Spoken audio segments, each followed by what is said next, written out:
All right. Now, what I want to address on this segment of the Black Pages, I just want to address something that's really a domineering force here in our society. Something that's affecting our music, our urban culture, period, our slang, movies, whether it's on a blatant level or whether it's on a more subtle level.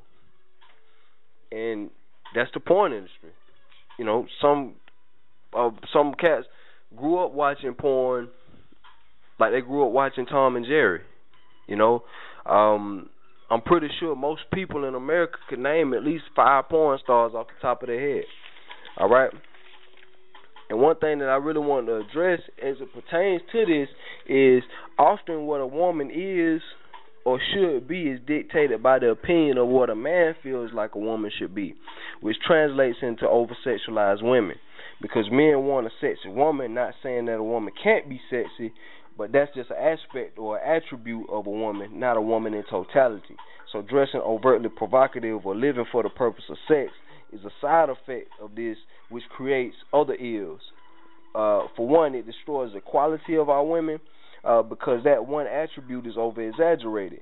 And the only real power a woman has over a man is sex. But when she tries to use this, she may run the risk of being abused by a man or raped or whatever have you. In the case of men getting pussy whooped, as we refer to in urban culture, when a woman dominates a man, she loses interest in him. So you may be with a woman, and we used this example before, and she cheats on you, and you go out and kill the brother she cheated with, and you go to prison for an untold amount of time or whatever, and she's still out having sex with other brothers, okay? Or she puts you on child support or alimony or whatever the case may be. For examples of this, refer to every Maury Povich episode that you ever seen in your life. Refer to Judge Judy. Refer to basic daytime television, and you'll really get a gist of what this is. This spawns a multitude of adverse situations, such as promiscuous people, male and female, attention whores, male and female, and homosexuality by choice, not by genetic design, because it is a difference between homosexuality by genetic design and by choice. You understand that? Because there's some people who actually have differences in their chromosomes, and some people who their brains are actually different as far as their sway to homosexuality, and it's just other people who that's just something they just tried and they just into that or whatever, or they think they into that, they've been programmed to feel that way. You understand where I'm coming from? So that's just something that we have to address here in this society. Now, I just want to break down a couple of statistics as it pertains to the porn industry real quick, and then we're going to kind of go into this step by step or whatever. Now, a lot of my sources that I'm coming from is coming from a woman by the name of Shelley Lubin. All right, she has a book out called "The Truth Behind the Fantasy of Porn: The Greatest Illusion on Earth." She also has a foundation called the Pink Cross Foundation. She has ShelleyLubben.com, ShelleyLubben.com. She breaks down a lot of statistics about the porn industry. She has a lot of testimonials from porn stars about, just different things that go on in the industry, the drug use, the abuse, pretty much them getting jerked by producers and stuff like that, people trying to get sexual favors from them on the low or whatever, and it really sheds a lot of light on this thing. It's a lot of abused people in the porn industry, and we're going to touch on that in just a second, but just a few statistics, and these are taken from her website. 36 porn stars died that we know of from HIV, suicide, homicide, and drugs between 2007 and 2010, and as you explore this, if you choose to explore this in your personal time, you'll see that not only HIV, but that suicide thing is a major issue within the porno star community, whatever the case may be. It's a lot of porn stars that commit suicide. So, I mean, tell you the truth, I've been a bill collector before. It ain't worth killing myself over. I mean, it's a hell of a job, but it's not worth killing myself over. But porn stars who, looking like they just having all this fun or whatever, just getting down or whatever the case may be, who loving sex just so much, these who have a dream job in the eyes of some people or whatever, these people are some of the main people that are killing themselves out here. So as it pertains to some of her statistics, 66% of porn performers have herpes, a non-curable disease. Imagine that. 2,396 cases of chlamydia, 1,389 cases of gonorrhea reported among performers since 2004. Now, just to touch on that a bit, if you pull up Shelly Lubins, pull her up on YouTube, you'll see a couple of her speeches or whatever, her discourses about the porno industry and stuff like that.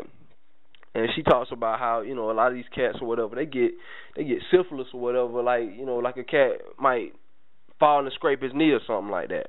And they take their meds and they back, performing or whatever, disregarding long-term effects of some of these conditions or whatever. Over 100 straight and gay performers died from AIDS. 26 cases of HIV reported by the Adult Industry Medical Healthcare Foundation, or AIM, since 2004.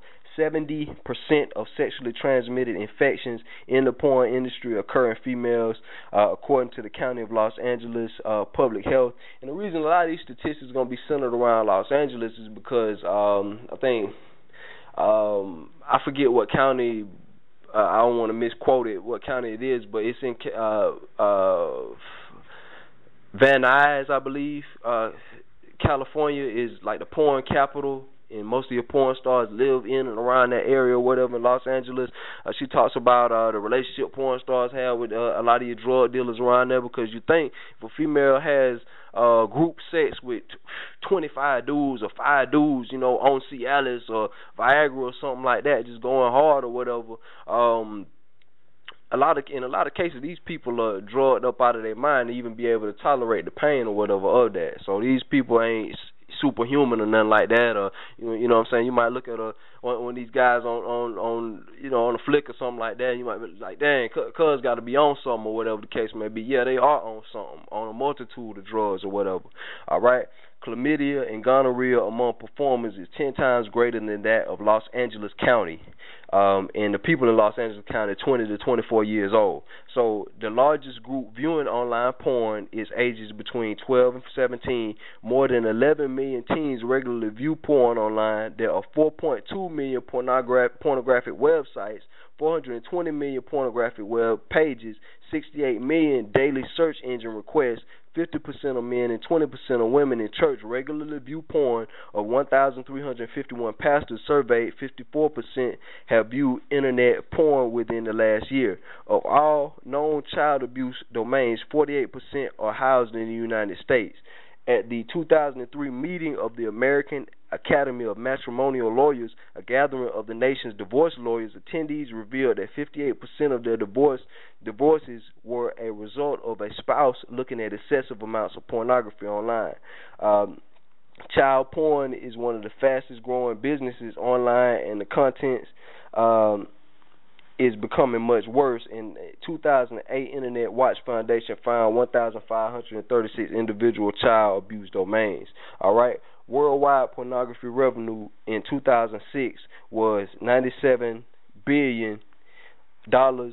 Of that, approximately $13 billion was in the United States.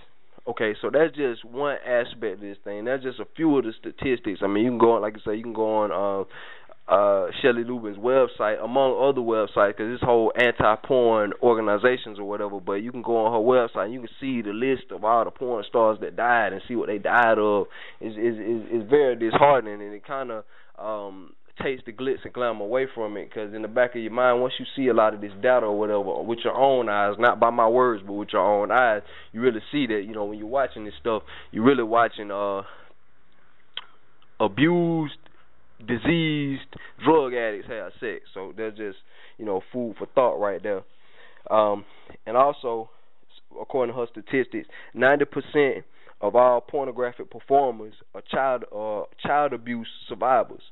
So 90% of the people that you see on these movies are child abuse survivors. All right, and we're gonna go into, and we're gonna take this into a whole nother realm, okay? And I'm going to quote excerpts from a book called The Art of Macking. Okay, it's a book called The Art of Macking by a man by the name of Tariq Nasheed.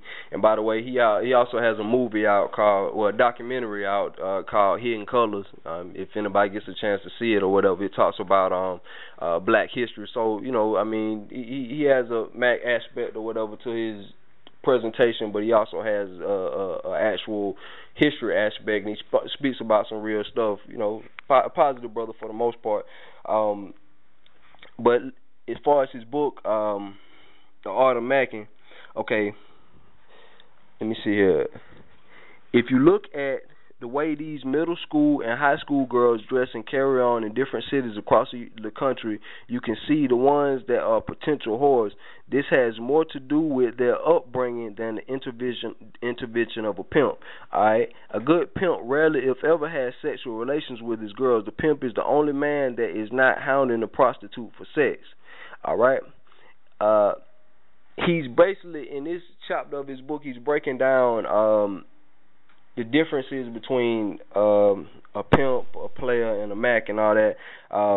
And he basically breaks down the misconceptions about pimps and things like that. And I mean, if you care to check that out, you know, you check it out on your own time. It's not my purpose in this discourse to really get too wrapped up in the whole street culture and everything, the pimping and the pandering, whatever have you.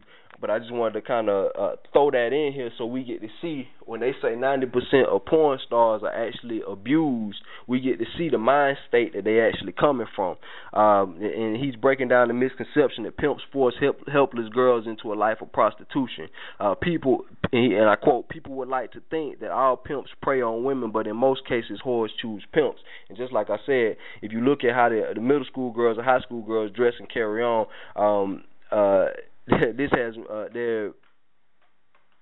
this has more to do with their upbringing and the intervention of a pimp, that they actually become prostitutes. A lot of your prostitutes are abused coming up, raped as children.